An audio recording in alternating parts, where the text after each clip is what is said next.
أعوذ بالله من الشيطان اللعين الرجيم بسم الله الرحمن الرحيم الحمد لله وكفى والسلام على عباده الذين اصطفى لا سيما على نبيه المصطفى وإطرته الطاهرة أما بعد فقد قال الله تعالى الذين يتبعون الرسول النبي الأمي الذي يجدونه مكتوبا عندهم في التوراة والإنجيل وقال سبحانه وتعالى إذ قال عيسى ابن مريم يا بني إسرائيل إني رسول الله إليكم مصدقا لما بين يدي من التوراة ومبشرا برسول يأتي من بعده اسمه أحمد.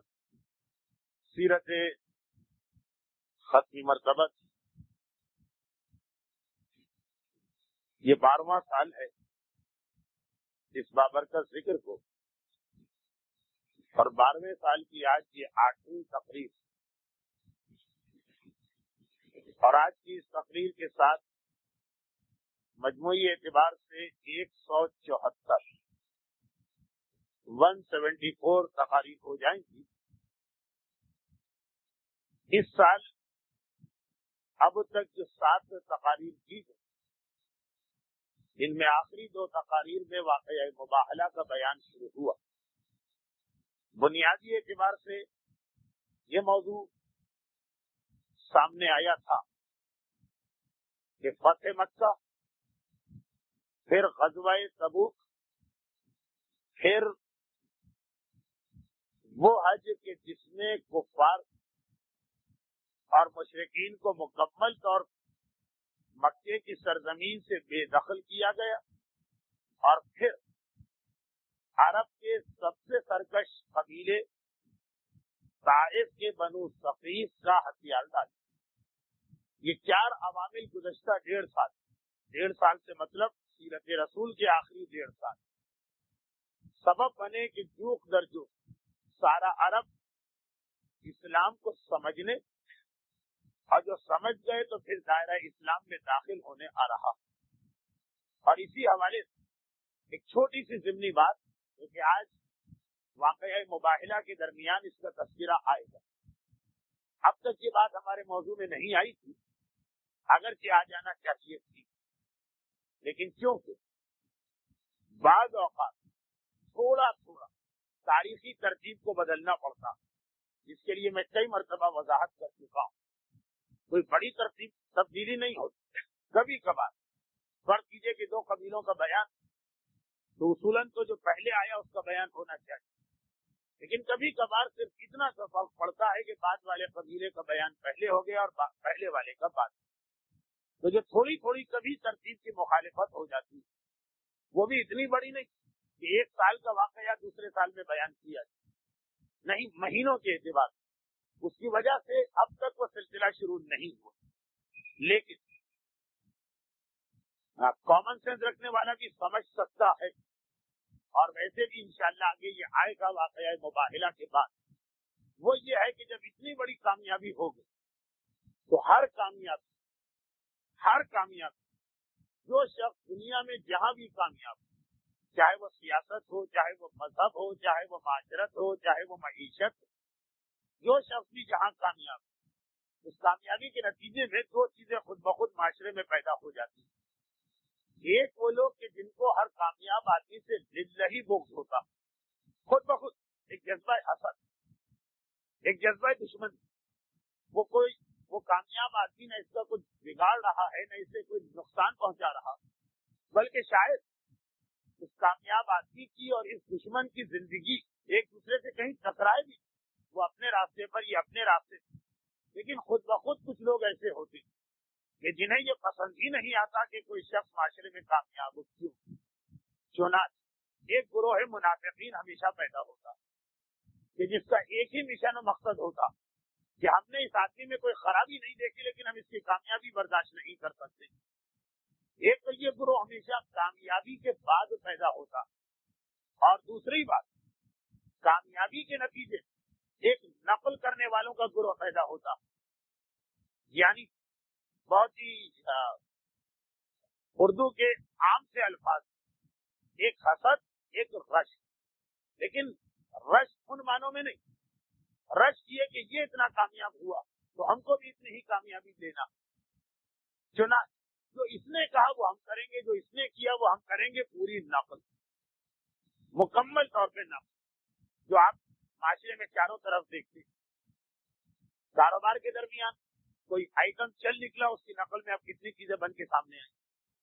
2 نمبر کا سارا مال بنتا ہی اس اصول پر کہ 1 نمبر کے مال کی مقبولیت و محبوبیت. ایک تو وہ گروہ پیدا کیا جو اس کے خلاف سازشوں میں لگ گئے کہ اس کو ختم کرنا. چنانچہ اس کو مثلا باہر سے آتا ہے تو پابندی لگوانا یہاں نہ آنے پر. اور ایک وہ ہے کہ نہیں، وہ آ رہا ہے، اس کو ختم نہیں کیا، اسی جیسی دوسری نقل بنا کے پیش کر دی. چنانچہ مذہبی حوالے سے بھی آپ اکثر دیکھیں گے، اور مرحوم علامہ رشید ترابی علی اللہ مقامہ کے دور میں اکثر لوگوں نے دیکھا کہ اگر کوئی خطیب کامیاب ہو گئے تو اب اس کی نقل تیار کی جائے، اور نقل بالکل ایسی ہو، کوشش یہی کی جائے. چنانچہ پیغمبر اسلام کو جو یہ ظاہری دنیاوی کامیابی ملی، یہ لفظ پیغمبر کے حوالے سے کہنا کہ کامیابی ملی، کیونکہ اس لفظ کا مفہوم یہ نکلتا ہے کہ شاید پہلے کامیاب نہیں. اس لیے میں نے کہا ظاہری طور پر دنیاوی اعتبار، جن کے پاس دین کا تصور نہیں، جو کامیابی اسی کو سمجھتے ہیں کہ کسی کی شہرت ہوگی، وہ تو یہی کہیں گے نا کہ رسول اب کامیاب ہوئی. اس سے پہلے تو پتھر کھا رہے، اس سے پہلے تو ان کے خلاف پروپیگنڈا ہو رہا، اس سے پہلے تو ان کے خلاف ہر جگہ اس زمانے کا میڈیا استعمال کیا جا رہا. حج میں لوگ جمع ہوتے ہیں وہ پیغمبر کے خلاف، میلوں میں لوگ جمع ہوتے ہیں وہاں پیغمبر کی مخالفت.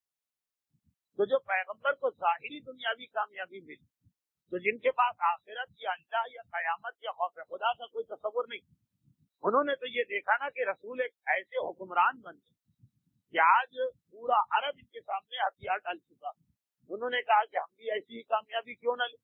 سنا اپنی جگہ وہ یہ سوچ کہ کیونکہ یہ ایک نیا دین لے کر آئے اور اپنے آپ کو نبی ڈکلیئر کیا، اس لیے کامیاب ہو. چنانچہ ایک وقت میں عرب میں 4-5 آدمیوں نے جھوٹا دعوی نبوت کر دیا. دیکھیں یہ کتنی عجیب بات کہ جب اسلام کی تحریک مصیبتوں میں، پتھر کھانے کا مرحلہ، جب عالم گلوچ کا مرحلہ، جب پیغمبر کی مخالفت کا مرحلہ، اس وقت کوئی جھوٹا نبی نہیں بنا، کیونکہ وہ یہ سمجھ رہے کہ رسول نے طریقہ ہی غلط اختیار کیا، ہم کیوں اس کی نقل کریں، ہم بھی مارے جائیں. لیکن جب انہوں نے دیکھا کہ یہ نبوت کے دعوے میں اتنی کشش ہے کہ مکہ بھی فتح ہو گئے، تبوک میں روم کی سب سے بڑی سلطنت بھی مقابلے سے بھاگ گئی، یہاں تک کہ حج جیسے اس تہوار پر جس کے بارے میں تصور یہ تھا کہ ابراہیم سے قیامت تک یہ فقط قریش کے ہاتھ میں رہے، اس پر بھی مسلمانوں کا قبضہ ہو گئے. اور پھر آخر میں یہ کہ جن سے ذرا امید تھی کہ یہ بڑے ٹیڑھے مزاج کے عرب ہے طائف والے، وہ بھی آ کے اسلام قبول کر لی. اس کا مطلب یہ کہ یہ کامیابی کا طریقہ ہے. تم کو بھی اگر سلطنت لینا، تمہیں بھی اگر اقتدار چاہیے، تمہیں بھی اگر حکومت بنانا، تو تم بھی اسی طرح سے دعوی نبوت کر.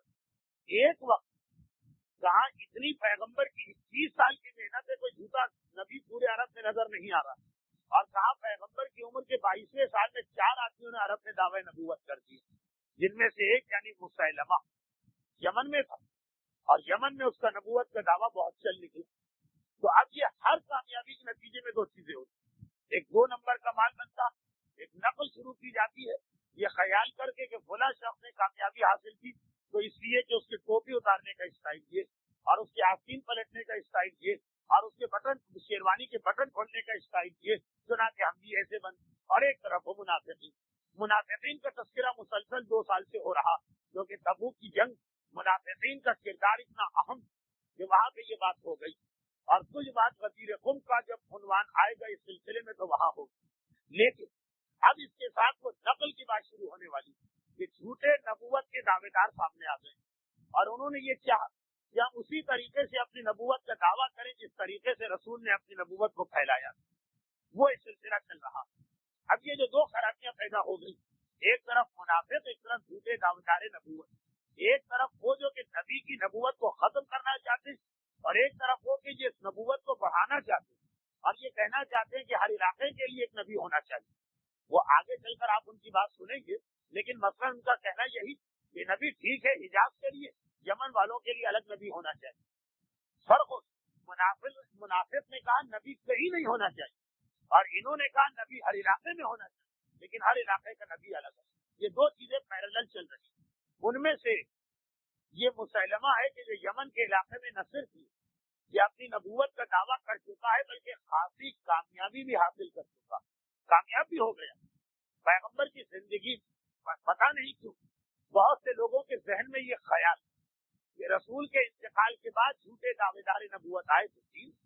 پیغمبر کی زندگی کے آخری 2 سال 4-5 جگہ عرب کے اندر نبوت کا دعویٰ ہوا، جن میں اور تو اور یہ خاتون کو بھی شوق ہو گیا، عورتیں کے پیچھے رہیں بلکہ لیڈیز فرسٹ. تو عرب کے اندر ایک عورت نے واقعی مثال دی، اپنی نبوت کا دعویٰ کیا کہ فرد اگر نبی بن سکتے تو عورت کیوں نہیں بن سکتی.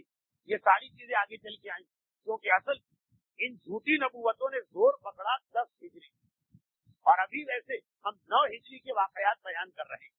9 ہجری میں اعلان نبوت کر دیا، جھوٹی نبوت. زور ان کا تھا 10 ہجری، اس لیے 9 ہجری کے حالات میں اب تک یہ آیا. لیکن مباہلے کے واقعے سے متصل جو واقعہ پیش کیا جا رہا ہے نجران کی میٹنگ، جو کہ اس کے اندر مسلمہ کا نام آ گیا، اس لیے تھوڑا سا یہ بیک گراؤنڈ یا پس منظر سمجھانا ضروری تھا. تو آئیے یہ وہ پس منظر کہ اب جہاں پر جھوک کر جھوک لوگ اسلام کے قریب آ رہے ہیں، منافق اسلام کا نام مٹانا چاہتے، جھوٹے نبوت والے اسلام جیسے اور مذاہب بنانا چاہتے، اور ان دو کے بیچ میں ایک وہ گروہ جو اسلام کو سمجھ کے اس پہ عمل کرنا چاہتا. چنانچہ انہی میں سے نجران کے عیسائیوں کو وہ گروہ جس کی باقی ساری تفصیلات 2 ہفتوں سے بیان ہو رہی. واقعہ مباہلہ پر آج ہماری تیسری تقریر. یہ اس تقریر کے اعداد و شمار کی 174ویں مجموعی تقریر، 8ویں تقریر اس سال، اور مباہلے کے واقعے کے حوالے سے آج یہ تیسری تقریر. اور مباہلے کا واقعہ پیش اس لیے آیا کہ پیغمبر مختلف قبیلوں تک اسلام کا پیغام پہنچایا، تو قبیلوں کے حوالے سے یہ 5ویں تقریر. اعداد و شمار کی بحث کو ایک طرف رکھ کے ذرا آگے چلیں.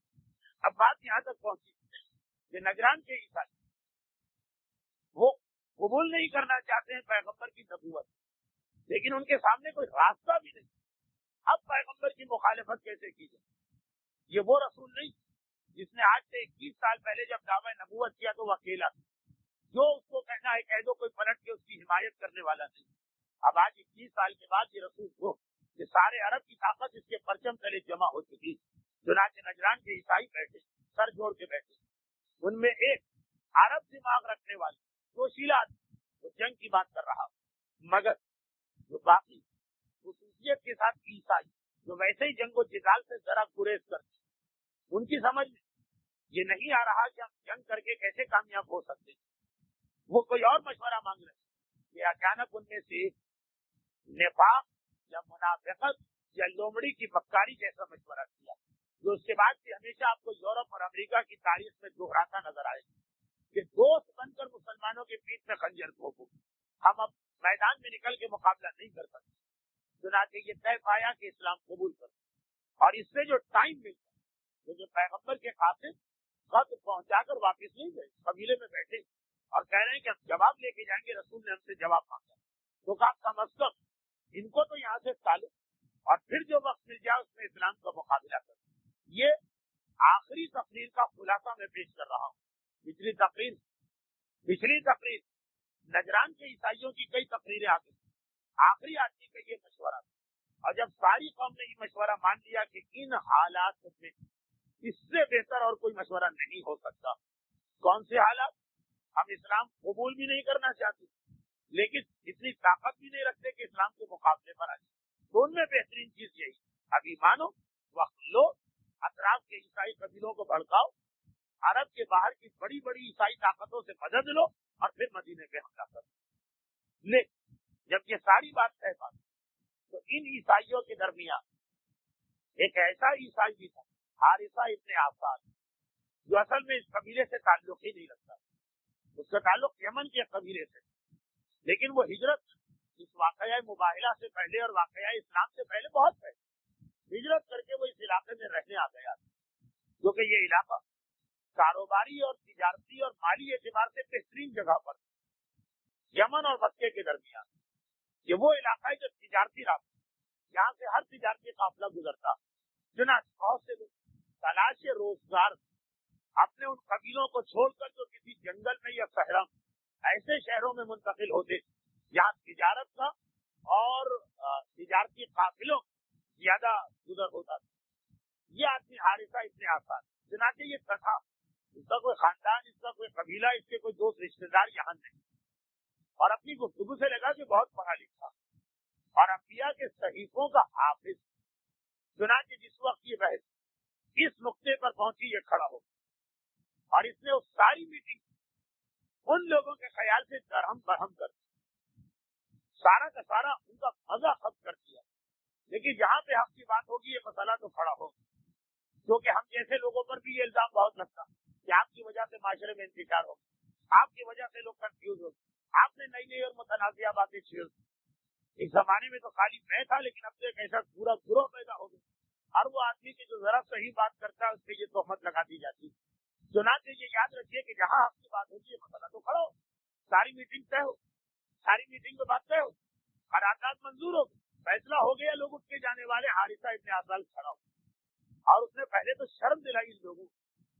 عربی کے وہ 2 شعر پڑھے کیونکہ اس کی تقریر کا بھی شروع کا حصہ آ چکا, میں آج دہرانا نہیں چاہتا. پہلے تو 2 شعر پڑھے, اور اس کے بعد جناب عیسیٰ نے جو اپنے وسیع شمعون ابن صفا کو وصیت کی, وہ وصیت کیا کی, شرم دلائی اور کہا کہ تم لوگوں کو کیا ہو گیا, اپنے نبی کی وصیت کو بھول گئے. نبی یہ سب کہہ کے گئے, وہ کیا کہہ کے گئے تھے؟ تقریر نمبر 173 کے آخر میں بات چکا. جب یہ بات مکمل ہو تو خیر عوام سے شرمندہ ہو, لیکن ہر جگہ مسئلہ یہ ہوتا ہے کہ عوام کو درست کرنا اتنا مشکل نہیں, جو ان کے لیڈران کرام ہوتے وہ بڑے مشکل ہوتے. اس قوم کے 3 بڑے لیڈر جن میں سے ایک مذہبی لیڈر ہے ابو حارثہ, چنانچہ وہ کچھ نہیں بولتا کیونکہ ہے مذہبی آدمی, کچھ تو جانتا. باقی تو ایک سرکار قبیلہ سید اور ایک اس کا پولیٹیکل ایڈوائزر, سیاسی امور کا مشیر آخر, یہی 2 بول رہے ہیں. اب ذرا ان کی گفتگو سے, اور اگرچہ ان کو پتا ہے کہ سامنے والا آدمی پڑھا لکھا, اپنی قوم کو تو جاہل سمجھتے ہیں, اس سے ہر چیز کو چھپا سکتے ہیں, سامنے والے آدمی سے بات چھپانا مشکل. اسے عیسیٰ کے صحیفہ بھی یاد ہے اور موسیٰ, اسے ابراہیم کی وصیتیں بھی یاد ہے اور انبیاء کی. اس کے باوجود ذرا دیکھیں کس طرح گھما کے بات کی جا رہی. آج کی تقریر انہی لوگوں کی وہ گفتگو چلے جس کے بارے میں ایک جملہ میں نے گزشتہ منگل کو بھی کہا, اور ایک جملہ آج. یہ 4 دن متواتر ان کی یہ میٹنگ چلی, جس کے درمیان یہ فیصلہ کرنا مشکل کہ روزانہ کی گفتگو کہاں ختم ہوتی, کیونکہ تمام علماء 4 دن کے حالات ایک ساتھ لکھے. آج چوتھے دن جب ظہر کے وقت صحیفہ منگوایا گیا انبیاء باقاعدہ لکھا ہو, تو وہاں پہ ابن طاؤس کے قلم سے جملہ نکلا ہے کہ یہ چوتھے دن دوپہر کا وقت. باقی 3 دن تک یہ بحث ہوئی, لیکن کہاں تک یہ ہمیں نہیں معلوم. اب ایک مرتبہ جیسے ہی اس کی بات مکمل, جس میں اس نے جناب شمعون ابن صفا کے وصیت نامے کا ذکر کیا, اور جس کا خلاصہ یہی جو خدا نے عیسیٰ کو وہی نازل کی تھی کہ ابھی انبیاء کا سردار تو آنے والا, اور اس کے آنے کی وجہ سے نابینا آنکھیں بینا اور بہرے کان سننے والے, اور جن دلوں میں تالے پڑے ہیں وہ دل جو ہے قبول نصیحت قبول کرنے والے بنے. تو جیسے ہی یہ بات مکمل ہوئی, آخر جو سیاسی امور کا مشیر وہ کھڑا ہو, اور اس سے پہلے کہ مجمع سمجھ پائے کہ یہ آدمی کہہ کیا گیا, آخر کھڑا ہو, اس سے بات کو برابر کر. اور اس نے کہا کہ ایسا میں نے اس سے پہلے بھی عرض کیا تھا کہ ان کی تقریر کو لفظ بلفظ نقل کرنا مشکل. کہیں کہیں کے جملے اتنے اچھے ہیں کہ وہ جملے میں دہراؤں, کہیں پہ جملے ان کے نہیں ہوں گے, مفہوم ان کا ہوگا, الفاظ میرے. چنانچہ اس وقت آخر کی تقریر کو لفظ بلفظ نہیں دہرا رہا ہوں, مفہوم. کہا کہ ایسا کیا تجھے ایک اصول نہیں معلوم کہ حق بات اور سچی بات بھی ہر جگہ نہیں کہی جاتی, اور کہیں کہیں صحیح بات دلوں میں نفرت پیدا کرنے کا سبب بن جاتی. اچھا, بعض اوقات چیزیں بہت صحیح بھی ہوتی ہیں, جیسے یہ خود اپنی جگہ ایک اصول, اپنی جگہ یہ خود ایک اصول کہ بعض اوقات سچائی سے زیادہ بہتر ہے غیر سچائی. چنانچہ ہمارے مذہب میں ایک مسئلہ تقیہ بھی, اور اسے ایک طرف اگر رکھیں تو ہمارے مذہب میں ایک مسئلہ یہ بھی کہ جس چیز سے فتنہ و فساد پھیلتا ہو, اگر وہ اتنی اہم چیز نہ ہو تو پھر اس چیز کو چھپا لینا بہتر. مثلا سارے مراجع کہتے ہیں کہ اگر آپ نے کسی کی غیبت کر تو اس سے جا کے معافی مانگی, کچھ مراجع نے کہا یہ واجب ہے، کچھ نے کہا مستحب، معافی مانگی۔ لیکن اگر معافی مانگنے سے فتنہ و فساد پھیل رہا تو معافی نہ مانگنا بہتر۔ آپ نے ایک آدمی کی غیبت کی، اس کو نقصان پہنچایا، آپ معافی مانگنے گئے، فطرت اور مزاج کا آدمی کہ آپ کی معافی کو سن کے اور سر پہ چڑھ جائے، چنانچہ وہ 10 اور غیبتیں کر دے گا، ایک غیبت کو ختم کرنے کے لیے آپ جا رہے تھے، 10 غیبتیں اور ہو جائیں، فتنہ و فساد، باقی نے پھر چپ ہو جانا بہتر۔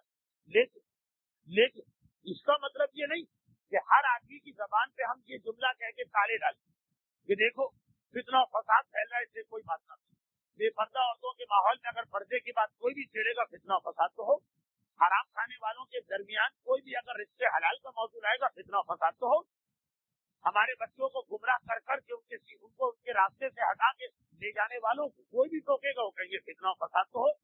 اس موقع مولا کو جملہ یاد رکھیں، کلمۃ حق یراد بہ الباطل، کبھی کلمہ حق ہوگا لیکن کہنے والا جو ہے باطل کی نیت سے کہتا، وہ کلمہ حق بھی چھوڑ دیا جاتا۔ تو یہ بات اپنی جگہ صحیح، لیکن جہاں پہ یہ بات کر رہا ہے یہ غلط موقع۔ آخر کیا کہا کہ دیکھو ہر بات بیان کرنے والی نہیں، کبھی کبھار حق بیان کرنے سے دلوں میں نفرت پیدا ہوتی، تو کیا فائدہ ایسے حق جو آپس میں ملے ہوئے دلوں کو نفرت کی وجہ سے دور کر دیں۔ تم ذرا اپنے آپ پر قابو پاؤ اور ذرا اپنے علم کو کنٹرول میں رکھو، تمہاری وجہ سے اس معاشرے میں فتنہ و فساد برپا ہوگا۔ اور بڑی سختی کے ساتھ آخر نے یہ جملے کہے اور یہ کہہ کے بیٹھ گئے۔ اچھا، اب جو اصل سردار ہے سید، اس نے یہ دیکھا کہ بات تو صحیح کہی، اس لیے کہ ان دونوں اپنا مفاد اس میں کہ حضرت عیسیٰ کی وصیت سامنے نہ آنے پائے، ان کا مفاد اس میں جیسا دوسری یا تیسری تقریر اس سال کی اس میں ایک ضمنی بات آئی اور وہ یہ کہ یہ دو وہ کہ جنہیں عیسائی ہونے کی بنا ایک عیسائیوں کا سردار ہے اور ایک مشیر، بہت یعنی ساری دنیا سے بڑے قیمتی قیمتی تحفے ملتے ہیں اور ان کو پتا کہ اگر عیسائیت کو نقصان پہنچے یا ہم عیسائی نہیں رہے تو پھر ہمیں کون تحفے دے؟ مسلمانوں کا رسول تو بغیر حق سے کسی کو نہیں دیتا۔ وہاں تو ذرا سی بات سے سوال ہوتا ہے کہ تم نے کسی کے حق سے زیادہ کیسے لے لیا۔ مسلمانوں کا مزاج تو یہ علی کے بڑے بھائی عقیل اگر علی کی دعوت کرتے ہیں تو علی کہتے ہیں اتنے پیسے تمہارے وظیفے میں سے کاٹ لیے جائیں گے، دعوت کی حیثیت تم میں کیسے پیدا ہوگی مثلا۔ تو اب ان کو پتا کہ اگر ہم اسلام کی طرف چلے تو اسلام تو ہمیں رشوت نہیں دے اور جو ہتھیار آ رہے ہیں وہ بند ہو جائیں گے، اور دولت دنیا اور شہرت ایک ایسا نشہ اور ایک ایسا چسکا کہ اس کی خاطر انسان حق کو بھی چھوڑ دیتا۔ سید اور عاقب کی ملی بھگت حق سامنے نہ آنے پر چنانچہ عاقب نے بڑی سختی کے ساتھ یہ بات کی۔ سید سردار وہ ذرا سا ڈرا، عاقب نے جو کہا اس کے اعتبار سے صحیح تھا مگر وہ ڈرا کہ ایسا نہ ہو کہ اتنی سختی کے ساتھ عاقب نے کہا یہ نوجوان حارثہ جو اس کو اور جوش آ یہ کچھ اور چھپی ہوئی باتیں لوگوں کے سامنے کر چنانچہ اب سید یعنی سردار اسے دو کام کرنا، ایک تو حق چھپانا، دوسرا ذرا سا اس نوجوان کو بھی ٹھنڈا کرنا۔ چنانچہ جب مشیر بات کر چکا تو اب سمجھیے کہ سربراہ کھڑا ہوا، اب آخری آدمی کی باری آئی اور عاقب و سید اور عاقب مسلسل حارثہ نام اس حق پرست اور صاحب معرفت کا مناظرہ چلے اور جیسے جیسے آپ آگے کے مراحل میں جائیں گے شاید دلچسپی بھی ہوتی جائے۔ ابھی تو دلی تقریریں خیر، ایک مرتبہ سید کھڑا ہو اور اس نے کہا کہ آئے حارثہ برا نہ مانے، یقیناً میرے مشیر عاقب نے بڑی سختی کے ساتھ بات کی لیکن تم سے بھی جوش میں ایک ایسی غلطی ہو کہ یہ سختی بھی ایک طرح سے صحیح، تھوڑا سا معذرت تو پہلے اور اس کے بعد حق کو چھپانا۔ معذرت کا یہ مقصد نہیں ہے کہ حق کو تاکہ اس نے ذرا سختی سے بات کی، لیکن غور کرو تو یہ سختی اس وقت مناسب تھی اس لیے کہ تم ایک ایسے مسئلے پر بحث چھیڑ دی ہے جو مشکوک مسئلہ جس کے بارے میں ابھی یہی پتا نہیں کہ وہ صحیح ہے کہ نہیں۔ جیسے ہی یہ سن، اب دیکھیے اس کے الفاظ مناسب الفاظ، یہ نہیں کہا تم جھوٹ بول رہے، یہ نہیں کہا تم غلط بیانی کر رہے، یہ نہیں کہا تم قوم میں نفرت پیدا کرے، وہ عاقب کہہ چکا۔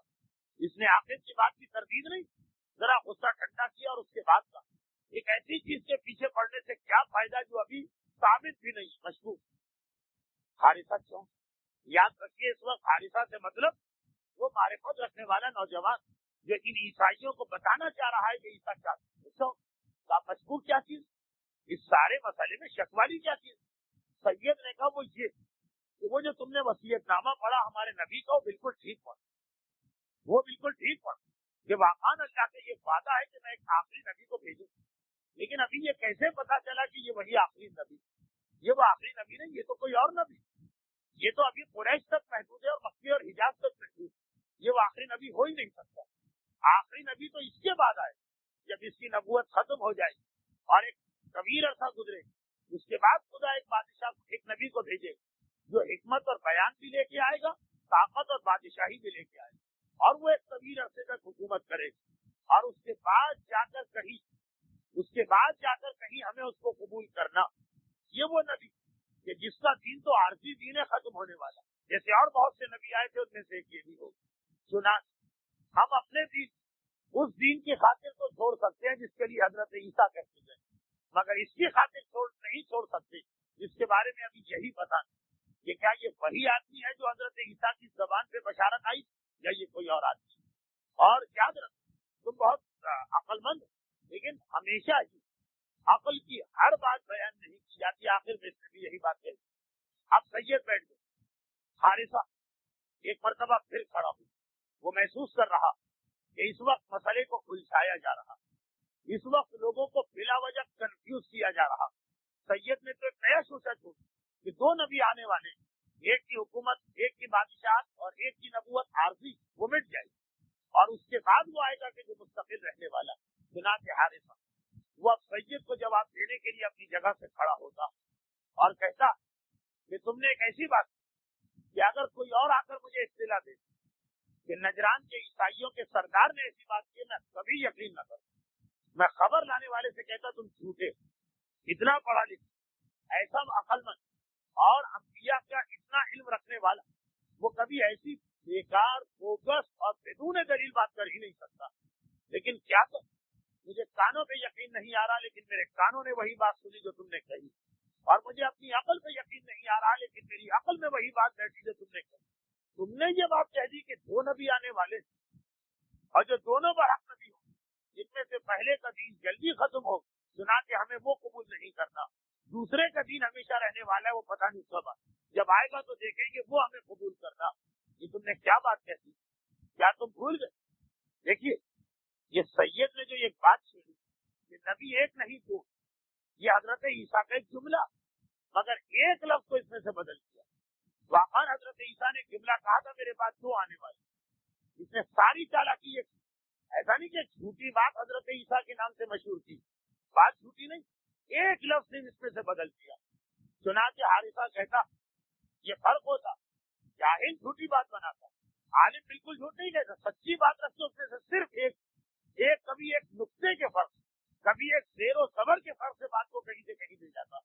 چنانچہ اس وقت سید نے بھی یہی کیا، حارثہ کو یقین نہیں آ رہا، بے شک ہمارے نبی نے بار بار کہا تھا میرے پاس دو آنے والے، مگر خالی اتنا نہیں کہا تھا، آگے سمجھایا بھی تھا کہ دو کیا، تم ایسی بات کہہ، اگر قوم نجران کا ایک عام آدمی کہتا تو کوئی شک نہیں، لیکن تمہیں حضرت عیسیٰ کا صحیفہ زبانی جاتا، کیا اس نے حضرت عیسیٰ نے یہ نہیں کہا کہ اے میری قوم بنی اسرائیل، میں اپنے بعد دو آنے والوں کی خبر دے کے جا رہا ہوں، لیکن ان دو میں سے ایک سچا ہو اور ایک جھوٹا ہو، دو آئیں گے میرے بعد، ایک سچا ہوگا ایک جھوٹا ہوگا، ایک آئے گا بنی اسماعیل میں اور ایک آئے گا بنی اسرائیل، جو بنی اسماعیل میں آئے گا وہ سچا ہوگا، جو بنی اسرائیل میں آئے گا وہ جھوٹا ہوگا۔ جس نے بنی اسماعیل والے پر اعتقاد ظاہر کیا اور اس کو سچا سمجھا وہ میری بادشاہی میں داخل ہو، اور جس نے بنی اسرائیل والے کو سچا سمجھا وہ میری تلوار سے مارا گیا۔ اور پھر باقاعدہ یاد دلا رہے حارث، واقعا اگر حارثہ اتنا زیادہ صحف انبیاء کو پڑھا ہوا نہ ہوتا تو یہ سید اور عاقب کو اس کو چکرا دیتے، کیونکہ اکثر حدیثیں لوگوں کو معلوم ہوتی ہیں آتی، یہ ہر ایک کو یاد تھا عیسیٰ نے دو کے بارے میں کہا، اور شاید ان علماء پبلک کو بتایا یہ ہو کہ دونوں سچوں کے بارے میں کہا۔ تحریف اسی کا نام جو قرآن بار بار کہتا ہے جو ہر رفون، یہ علماء یہود و عیسائی تحریف کر رہے ہیں قرآن کلام خدا یہی۔ تو اب اس کے بعد خالی اتنا نہیں اور بھی بتا جو بنی اسرائیل میں آنے والا ہے، وہ جو بنی اسماعیل حضرت ابراہیم کے بیٹے اسماعیل، ان کی اولاد میں جو آنے والا وہ اللہ کا سچا رسول، اور یہ وہی جملہ تھا عیسیٰ جو قرآن کی اس آیت میں کوٹ ہوا جسے میں نے پچھلی دفعہ بھی پڑھا اور آج بھی پڑھا سورہ سب کی آیت کہ اس قال عیسی ابن مریم یا بنی اسرائیل انی رسول اللہ الیکم مبشرا، میں تمہیں بشارت دیتا ہوں بے رسول، جو میں ایک رسول یاتی من بعد، جو میرے بعد آئے. اور عیسیٰ نے کہا بنی اسرائیل میں بھی ایک آنے والا، وہ جھوٹا، اور اس کا نام ہوگا دجال، اور جو اس پر ایمان رکھے. تو یاد رکھ، دجال کو قتل کرنے کے لیے میں خود آسمانوں سے واپس آؤں، اور دجال میری تلوار میرے واپس آنے کے بعد مارا جائے، اور جس نے دجال کو قبول کیا وہ بھی میری تلوار سے مارا جائے. تو حضرت عیسیٰ دنیا سے جاتے وقت، اب وہ جانا کس طرح؟ عیسائی کہتے ہیں سولی دے دی گئی معاذ اللہ، قرآن کہتا ہے غلط، ما قتلوہ وما صلبوہ، نہ انہیں قتل کیا گیا نہ سولی تھی، ولکن شبہوا، قوم یہود شبہ میں پڑ گئی، وہ سمجھے ہم نے قتل کیا لیکن اللہ نے اٹھا لیا. تو دنیا سے اٹھنے سے پہلے اعلان کر کے کہ میرے بعد رسول بھی آئے، اور دجال کا بھی اعلان کر کے گئے، اور یہ بھی بتا گئے کہ میں جا رہا ہوں تو دجال کی وجہ سے واپس آؤں. یہ ساری چیزیں یہ حارث نجران کے اس مجمع دجال کے حوالے سے بھی عیسیٰ کے کلام کو پیش کر رہا، اور کہا کہ اے سید و عاقل، اے میری قوم کے دو بڑے سرداروں، تم نے تو وہی حماقت و غلطی کی جو عیسیٰ کو دیکھ کر یہودیوں نے کی. حماقت و غلطی بھی نہیں، تم نے وہی گمراہی اور وہی دھوکہ دیا، دھوکہ کھایا نہیں، دھوکہ دیا جو یہودیوں نے دیا. یہودیوں کا کیا مسئلہ؟ دیکھیے حضرت عیسیٰ یہودیوں میں بھیجے گئے، چنانچہ یہ عیسیٰ کی مخالفت اور جنگ یہودیوں سے ہوئی. اچھا یہودیوں کے پاس کیا مسئلہ؟ ہر نبی اپنے بعد کے صاحب شریعت نبی کی خبر دے کے جاتا کہ میرے بعد اب صاحب شریعت نبی کون آئے. موسیٰ اپنے انتقال سے پہلے خبر دے گئے تھے عیسیٰ کے بارے میں، اور عیسیٰ خبر دے گئے تھے رسول کے بارے میں. تو جس طریقے سے نجران کے عیسائیوں کو یاد دلایا جا رہا کہ عیسیٰ نے آخری رسول کے بارے میں کہا، تو اب یہ حارثہ کہہ رہا ہے. اور اسی طریقے سے جب عیسیٰ آئے تو یہودیوں میں ان کے نبی موسیٰ کی یہ خبر مشہور. کیا خبر مشہور؟ موسیٰ کہہ کے گئے تھے کہ میرے بعد ایک آنے والا. یہودیوں نے کیا کیا؟ جب حضرت عیسیٰ آ گئے انہوں نے کہا یہ وہ نہیں ہے کہ جو آنے والا، انہوں نے کہا وہ آنے والا اس کا نام مسیح دجال. حضرت عیسیٰ کا نام بھی مسیح ہے، دجال کا نام بھی مسیح. یہودیوں نے کیا کیا؟ حضرت عیسیٰ کی خبر جو موسیٰ نے دی بدل کے کہا کہ حضرت موسیٰ دجال کے بارے میں کہہ کے کہتے مسیح دجال، وہی دجال جو آخری زمانے میں آئے گا اور عیسیٰ کی تلوار سے مارا جائے گا. تو یہودیوں حارثہ اپنی قوم کو غیرت دلا رہا کہ ارے تم خود یہودیوں کے خوراک کو بھگت چکے کہ جب عیسیٰ آئے تو قوم یہود نے عیسیٰ کو ماننے سے انکار کر دیا. کہا ہمارا نبی عیسیٰ مسیح ابن مریم کی خبر دے کے نہیں گیا، مسیح دجال کی خبر دے کے گیا. ہم تو اس کا انتظار کریں، ہم تو اس پر ایمان لائیں. یہودیوں کا یہ ایک عقیدہ ہے جو آج چھپا ہوا کہ دجال جب آئے گا تو ہم کو اس پر اسی طرح ایمان لانا جیسے ہمارا عقیدہ اپنے امام کے بارے میں، اور جیسے عیسائیوں کا عقیدہ رسول اللہ کے بارے میں. آج یہودیوں کے پاس یہ عقیدہ ہے کہ موسیٰ جاتے جاتے کہہ گئے کہ آخری زمانے میں جو آئے گا اس کو ماننا، اور وہ دجال کا انتظار کر رہے ہیں. ہم امام کا انتظار کر رہے ہیں، یہ ہر ایک کو پتا، اور ہم امام کے زمانے میں دجال کے آنے کو یقینی سمجھتے ہیں، ہر ایک کو پتا. لیکن یہ بہت کم لوگوں کو پتا کہ یہودیوں کے پاس بھی انتظار دجال کا عقیدہ موجود، اور وہ اسی طرح سے دجال کا انتظار کر رہے ہیں جس طرح ہم اپنے امام. اور اسی دجال کی خاطر جب عیسیٰ آئے تھے انہوں نے منع کر دیا کہ یہ وہ ہے ہی نہیں جس کے بارے میں موسیٰ کہہ کے گئے، وہ تو بعد میں آئے. اور اس کا بھی پورا تفصیلی واقعہ. لیکن کیوں میرا موضوع مباہلہ اور نجران کی میٹنگ، حارثہ نے فقط اتنا کہا. اپنی قوم کو تو اسے زیادہ سمجھانے کی ضرورت نہیں، قوم کو تو پوری تاریخ یاد ہے عیسیٰ نبی کہ واقعی یہودیوں نے کیسے ان کو ٹھکرا کر دجال کا انتظار شروع کیا. لیکن ہمیں یہ معلوم نہیں. اس موضوع پہ میں بات کر سکتا ہوں، اس اصل موضوع کو روک مگر نہیں، مناسب نہیں. حارثہ دو باتیں کہیں خلاصہ کہ اے سید اور عاقل، تم لوگوں نے ایسی بات کی، خصوصاً سید کو ٹارگٹ بنا، کیونکہ عاقل نے صرف اتنا کہا تھا کہ ہر بات مت بولا کرو. سید نے کہا تھا کہ نہیں دیکھو اس لیے چپ رہو کہ ابھی یہی کنفرم و تصدیق شدہ نہیں ہے کہ یہ وہی نبی. عیسیٰ تو نبی کی بات کر دی، چنانچہ اب یہ حارثہ اس کو جواب دیا. تم نے کیا کہا؟ عیسیٰ نے دو آدمیوں کے آنے کی خبر دی ہے، دو نبیوں کے آنے کی خبر نہیں. اور تم نے وہی غلطی جو یہودیوں نے کی، عیسیٰ کو ٹھکرا کے دجال کو لے دیا. تو تم بھی اسی طریقے سے بنی اسرائیل کو ٹھکرا، بنی اسماعیل کے نبی کو ٹھکرا رہے. اب کتنے سختی اور حوالوں کے ساتھ مسئلہ یہ ہے کہ حارثہ ہر بات حوالوں کے ساتھ کر رہا، جو نہ سید چپ ہو، اس کی بات کا جواب مل گیا، چپ ہو گیا۔ ابھی یہ مستقل چپ نہیں ہوا، دو نبی کی بات عاقب بھی اٹھانے والا، سید تو چپ ہو گیا، عاقب بھی اٹھانے والا ہے، تھوڑا آگے سے سید چپ ہو گیا، اس نے دو نبی کی بات کی، ایسا جواب ملا خام، اب عاقب کھڑا ہو، یہ دونوں باری بات، ایک کو جواب ملتا ہے دوسرا شرمندہ ہوتا تو دوسرا کھڑا ہوتا، اتنی دیر میں پہلے کو شرمندگی ختم کرنے کا موقع مل جاتا، چنانچہ اب عاقب کھڑا ہو تو آج کیا چل اچھا سے ہم نے مان لیا کہ ایک ہی نبی کے بارے میں عیسیٰ کہتے تھے، ابھی اس نے پورا نہیں مانا، ابھی فرض کیا، آگے یہی عاقب دو نبی کی بات اٹھانے والے، چلو ہم نے مان لیا کہ عیسیٰ ایک نبی کے بارے میں کہتے تھے اور وہ اسی زمانے میں، مگر اس وقت بھی تو دو آدمی نبوت کا دعویٰ کر رہے ہیں، ہم کیسے بتا سکتے ہیں کہ ان میں سے کون سچا؟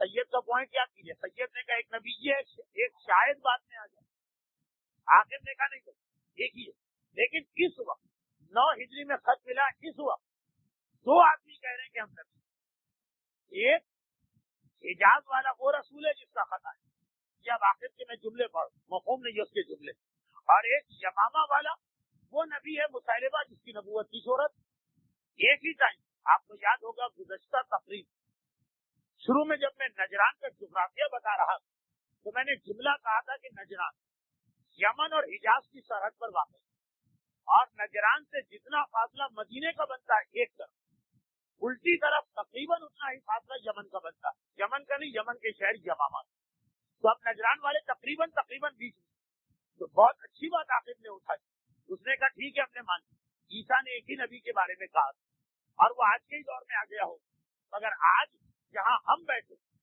ہم سے دائیں طرف بھی ایک آدمی نبوت کا دعویٰ کر رہا ہے اور بائیں طرف بھی نبوت کا دعویٰ کر رہا ہے، یہ دائیں اور بائیں میرا چلتا ہے۔ اس نے کہا کہ اگر حجاز والا شخص نبوت کا دعویٰ کر رہا تو یمامہ والا بھی تو نبوت کا دعویٰ کر رہا جس کا نام مسیلمہ، دونوں بنی اسماعیل سے، کیونکہ مسیلمہ ایک کذاب سے ہم کہتے ہیں، کذاب تو اس کا لقب ہے، نام تو مسیلمہ، یہ بھی قریش سے اولاد اسماعیل میں سے تھا، یہ رسول بھی اولاد اسماعیل میں سے، تو آپ جیسے ابو جہل قریش میں سے، ولید ہے قریش میں سے ہے، عتبہ ہے قریش میں سے ہے، ابو لہب ہے قریش، تو جس نے جھوٹا دعویٰ کیا وہ بھی قریش۔ یہ دیکھیے اب جھوٹے نبی کی بات آتی، جو میں نے کہا کہ ان لوگوں نے زور 10 ہجری میں پکڑا، اس لیے ان کے حالات مجھے بعد میں بیان کرنا، لیکن آج اتنی بات چل رہی۔ اب آخر ایک بات اٹھاتا کہ دو نبی دعویٰ کر رہے، دونوں دعوے نبوت کر رہے، دونوں اولاد اسماعیل میں سے، اور دونوں کا کلمہ پڑھنے والے لوگ بھی موجود، اگر مدینے میں اس کا کلمہ پڑھا جا رہا تو یمامہ میں مسیلمہ کا کلمہ پڑھا جا رہا۔ حالات جب آگے آئیں گے سو آئیں گے، مگر آپ میں سے بہت سے جانتے ہوں کہ جب مسیلمہ نے دعویٰ نبوت کیا تو اس وقت بہت سے وہ قبیلے جو مسلمان بھی ہو چکے دوبارہ اس کی نبوت کو مانے، اس وقت تک جو قبیلے کافر انہوں نے اگر رسول کو چھوڑ کے مسیلمہ کو مانا تو سمجھ میں آ گئی، لیکن جو تبلیغ کے نتیجے میں مسلمان بھی ہو گئے انہوں نے بھی اس تبلیغ کو چھوڑ کر ایک لفظ اسلام میں ارتداد مرتد بن کر اس کی نبوت کو قبول، اور ان میں سے بعض کی دلیل کیسی، بہت عجیب دلیل، لیکن کیوں پوری دنیا میں آج کل یہ دلیل پھیلائی جا رہی، خصوصاً ہمارے ملک، انہوں نے کیا کہا، جب مذہب میں یہ دلیل آ جاتی ہے نا تو سمجھیے کہ اس سے بڑی لامذہبیت کچھ نہیں، یہ سیاست میں آپ چلائیے، یہ معیشت میں آپ چلائیے، یہ معاشرے میں آپ چلائیے، اگرچہ وہاں بھی کیوں چلائیے، لیکن مذہب میں تو یہ نہیں آنا چاہیے۔ آج یمن کے اندر جو لوگ مسلمان ہو گئے انہوں نے کہا کہ جب دو نبی تو آخر ہم اپنے مقامی نبی کو کیوں نہ مانیں، ہم یمن کے رہنے والے، ہم یمنی ہیں وہ حجازی، پہلے تو مجبوری کوئی یمنی نبی تھا ہی نہیں تو ہمیں تو لامحالہ حجازی کو ماننا پڑتا، اب جب ہمارا اپنا مقامی علاقے میں ایک نبی آ گیا، ارتداد کی دلیل سنیے، کیوں یہ رسول اللہ کو چھوڑ رہے ہیں، اس لیے چھوڑ رہے ہیں کہ نبی کو ماننا ہے نا، تو جب اپنا لوکل ڈومیسائل والا یہاں ہماری جماعت کا نبی موجود ہے تو ہم غیر جماعت والے نبی کو کیوں مانیں؟ وہ جو تعصب کی دلیل ہوتی ہے نا کہ اپنے علاقے کا آدمی ہونا چاہیے، اپنے ہم زبان ہونا چاہیے، اپنے کلچر کا ہونا چاہیے، وہ دلیل بڑھتے بڑھتے نبوت تک پہنچے، یہ نبی بھی ہم بولیں گے جو یمنی، جب تک نہیں تھا یمنی تو ٹھیک ہے آئیے آپ کی خدمات ہم لیں گے، جب ہمارے پاس یمنی آ کے اب آپ کی ضرورت نہیں چلے جائیے، کیونکہ دنیا میں آج کل ہر جگہ یہ چیز ہو رہا ہے، جن علاقوں میں ڈاکٹر اور انجینئر نہیں ہے باہر سے بلواتے، جب وہاں کے مقامی بچے پڑھ لکھ کے ڈاکٹر انجینئر بن جاتے تو واپس کر دیتے. اب ہمارے اپنے بچے بن گئے ڈاکٹر, ہمیں کیا ضرورت ہے باہر والے. ہر جگہ یہ چیز چلتی ہے. تو مثال سسٹم, شہری نظام, دیہی نظام, صوبائی نظام, زبان کا تعصب بڑھتے بڑھتے کہاں تک پہنچا دیا. کیونکہ اصل تفصیل تو اس کی آئی تھی جب مسلمہ کذاب کے حالات بیان کیے جائیں. لیکن فی الحال عرض یہ کرنا کہ مسلمہ کو بھی ماننے والے بہت سارے نہیں. تو اب یہ آدمی ایک اعتراض اٹھا رہا کہ بھائی ہمارے لیے تو دونوں برابر. اول تو ہم عیسیٰ کے ماننے والے تو ہمارے لیے تو دونوں برابر. اور پھر ہم ایسی جگہ بیٹھے کہ جتنا فاصلہ یہاں سے حجاز کا ہے اتنا فاصلہ یہاں سے یمن. اور ہم دیکھ رہے ہیں کہ ہمارا نبی جو بشارت دے کے گیا بشارتوں پہ دونوں پورے اتر. بھائی اس نے کہا تھا اولاد اسماعیل میں ہوگا, وہ بھی اسماعیل ہے, یہ بھی اسماعیل. اس نے کہا تھا اس کے ماننے والوں کی ایک تعداد ہوگی, اس کو بھی ماننے والے مل گئے, اس کو بھی ماننے والے مل گئے. اور ایک نگیٹو بات بھی دونوں میں پائی جاتی ہے, وہ یہ کہ کوئی کہے گا نام تو ٹھیک ہے, عیسیٰ احمد کہہ کے کہتے ہیں احمد نہ اس کا نام ہے, احمد نہ اس کا نام. اس کا مطلب یہ کہ دونوں کا ایک دوسرا نام بھی ہے. تو ہمارے لیے تو برابر ہے, چاہے محمد ہو چاہے مسلمہ, یہ بھی میم سے وہ بھی میم. یہ میم کا نقطہ میں نے نکالا, اس نے خالی یہاں تک بات کہی. یہ جو نام عیسیٰ کہہ کے گئے وہ تو کسی کا نہیں. اس کا مطلب ان میں سے ہر ایک کے دو نام ہیں, ایک احمد اور ایک دوسرا. اب ہمیں کیا پتا یہ نام صحیح ہے کہ وہ نام صحیح ہے. یہ آخر کی بات ہے. اب دیکھیے وہ فی الحال اس دلیل کو واپس لے لیا دو نبیوں سے, لیکن یہ بات کر لی کہ ایک ہی نبی ان دو میں سے کون سا ہے. ہمارے لیے بالکل برابر. حارثہ نے سن. اب وقت ایسا ہے کہ واقعا اسے غصہ بھی آ جانا چاہیے اور اس کا دماغ بھی کھل جانا چاہیے. ایسے پڑھے لکھے لوگ ایسی حماقت کی باتیں کرتے ہیں, لیکن جیسا ہر تبلیغ کے اندر تحمل بھی ضروری. ہاں آخر میں اسے غصہ آیا, ایک منزل آتی ہے جہاں غصہ کرنا واجب, لیکن ہم اس وقت محسوس کر رہے ہیں کہ کتنا غصے سے اس کو کھول جانا چاہیے. ایسی احمقانہ بات. ایک مرتبہ حارثہ نے اپنے آپ میں کنٹرول پایا, یہ پیغام حق پہنچا رہا ہے. کہا کہ آپ نے اتنی باتیں تو پہچانی کہ بھائی یہ بھی ہمارے سے اتنے فاصلے پر, وہ بھی دونوں اولاد اسماعیل, دونوں نے دعوی نبوت کیا, دونوں کو ماننے والے مل گئے. بس اتنا ہی دیکھا, اس سے آگے نہیں دیکھا. آپ کے پاس بہت سارے ایسے قاصد و نمائندے. اچھا ایک جملہ مسلمہ کے حالات میں آتا کہ ہر نبی کی امت اپنے نبی سے کہتی ہے کوئی معجزہ دکھائیے. مسلمہ کے ماننے والوں نے ہاتھ جوڑ کے کہا تھا خدا کے واسطے آپ معجزے نہ دکھائیے. بہت دلچسپ بات. وہ ابھی حارثہ پیش کر رہا ہے, اصل میں تو یہ بات میں آنا جب مسلمہ کے اپنے حالات ہوں. نبی ہاتھ جوڑ کے کہہ رہی ہے, امت ہاتھ جوڑ کے نبی سے کہہ رہی ہے خدا کے واسطے آپ معجزے نہ دکھائیے, آپ کے معجزے ہماری ناک کٹواتے ہیں. وہ واقعہ سن. حارثہ کہہ رہا کہ تم نے اتنا تو پہچان لیا دونوں اولاد اسماعیل میں, دونوں کا فاصلہ ہم سے برابر, دونوں دعوی نبوت کر رہے ہیں, دونوں کا کلمہ پڑھنے والے مل رہے ہیں, لیکن اس سے آگے بھی تو دیکھو ہم جہاں بیٹھے. یہ بھی ایک بہت بار بار یہ جملہ آ رہا کہ نجران کے لوگ کہاں بیٹھے, ان کا شہر کس جگہ پہ. بعض اوقات جب میں کوئی بات شروع میں بیان کرتا ہوں لوگ سمجھتے یا وقت ضائع کیا جا رہا ہے یا ایسے ہی ٹالا جا رہا ہے. میں نے نجران کی جغرافیہ پہ بہت زور دیا تھا پہلی تقریر, اسی لیے کہ بار بار یہ بات آئی کہ ہم جہاں بیٹھے وہاں ہمیں دونوں طرف سے اطلاعات مل رہی ہے دونوں نبیوں کے بارے میں. اور یہ اطلاعات, اچھا اس سے پہلے نجران کے اندر جب تک یہ اسلام قبول کرنے کا خط نہیں آیا تھا پھر بھی یہ ایسی جگہ بیٹھے تھے کہ خبریں تو آ رہی. اب ضروری نہیں ہے کہ آج اس کے کام کی خبر ہو تبھی تحقیق کریں. امریکہ کے الیکشن ہم بیٹھے یہاں سن رہے تھے کہ کیا ہو رہا, تو نجران کے لوگ انہیں اس وقت آج سے 6 مہینے پہلے نہ مسلمہ سے کوئی تعلق تھا نہ رسول سے کوئی تعلق, مگر خبریں تو دونوں طرف سے آ رہی تھی نا, تو ان کے دل میں ایک تجسس پیدا ہوا. انہوں نے اپنے کچھ لوگ ویسے ہی مدینے بھی بھجوائے تھے اور یمن بھی بھجوائے تھے, اور جتنے تجارتی قافلے مدینے سے یہاں سے گزرتے تھے ان میں سے بھی ہر قافلے سے ایک بات پوچھتے, اور جتنے یمن سے یہاں سے گزرتے تھے ان سے بھی ایک بات پوچھتے تھے, فقط اس لیے کہ نجران کے لوگ بیچ میں بیٹھے اور مزہ لیتے, ادھر کی بات بھی ادھر کی بات. حارثہ نے وہ جو اس سے پہلے 1 سال سے نجران میں ایک بحث چل رہی تھی اس کے حوالے سے کہا کہ ہم لوگ ایسی جگہ کہ ہمیں مدینے کی خبر بھی مل رہی ہے اور یمامہ, کیا ہمارے قاصدوں نے خود جا کے نہیں دیکھا, اور کیا یہاں سے گزرنے والے ہر قافلے نے ہم کو یہ نہیں بتایا کہ مدینے میں تو یہ ہوا کہ جب یہ رسول جس کا خط ہمارے پاس آیا, جب یہ مدینہ پہنچا تو مدینے میں پانی کی بڑی قلت, مدینے میں پانی کی بڑی قلت, اور اس قلت کی وجہ سے اکثر تو وہاں جو کنویں کھودے جاتے پہلے زمانے میں پانی کی سپلائی یہی کنواں، خصوصاً عرب، جہاں دریا نہیں بہتے اور جہاں سمندر بہت دور ہے، سمندر کا پانی ویسے بھی کھارا، اتنا مدینے میں مکے میں زیادہ کنویں سے کام ہوتا تھا۔ اکثر کنویں تو مدینے کے خشک نکلتے تھے اور جن میں پانی نکلتا ان میں سے اکثر میں پانی کھاری ہوتا تھا، اور اگر کہیں کہیں 100 میں ایک کنویں میں پانی میٹھا نکلا تو اتنا کم ہوتا کہ لوگ اس کو استعمال کرتے ہوئے ڈرتے تھے، صرف ضرورت کے کام میں بہت ہی شدید تھی۔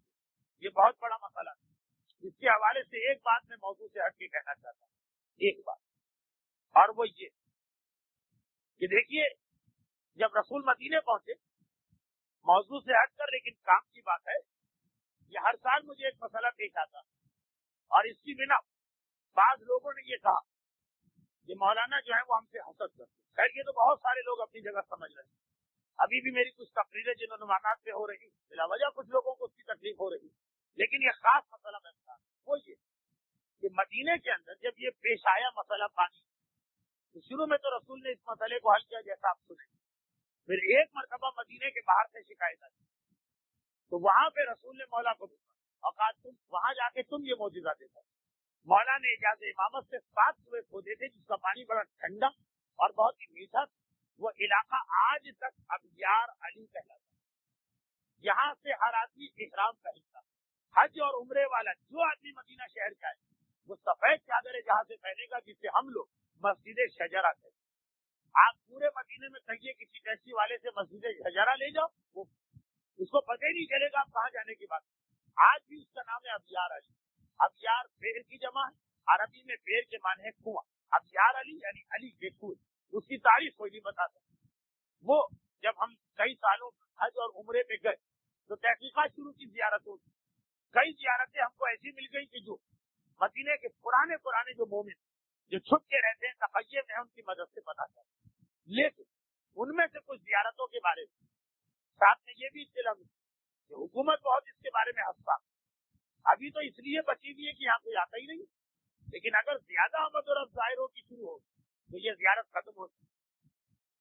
چنا جب ہم اپنے قافلے لے جاتے تو کچھ زیارتیں لوگوں کو کراتے تھے، کچھ بہت دور سے کراتے اور کہتے تھے کہ دیکھیے یہ زیارت دور سے اس لیے کرنا کہ ہمارا جذباتیت 2 سال کے حاجیوں کو فائدہ ہوگا، پھر یہ زیارت مٹا دی جائے۔ لوگ کہاں مانتے؟ اس وقت میں شکایت تھی کہ مولانا قافلے میں سختی بہت کرتے، حتیٰ یہ کہ زیارت پہ بھی نہیں اترنے دیتے، اور پھر جب کراچی بہت سارے اور قافلے بن گئے تو ان کو بھی سمجھایا، لیکن وہ قافلے بنے ہی اس لیے کہ جو سختیاں مولانا کرتے وہ سختیاں ہم نہیں کریں اور قائرین کی ہر بات کو مانیں۔ سب کی بات نہیں کرتا، ان میں سے کچھ کے ذہن میں صحیح فکر تھی کہ اتنی سختیوں کی کیا ضرورت، نتیجہ کیا ہوا؟ اب یار علی کے پچھلے سال تک موجود، اس سال حکومت نے وہ سارے کنویں ختم کر دی، وہ پانی نکلتا معجزے کا پانی تھا، لوگ لا کے یہاں پیتے تھے تو ان کو فائدہ ہوتا تھا، سارا پانی اس کا بند کر دیا، اس پہ پہرا لگا دیا، پہرے سے کام نہیں چلا تو انہوں نے یہ کیا کہ گورنمنٹ کی نلوں کا پانی اس میں لا کے وہ معجزے والے پانی کو غائب کر دیا۔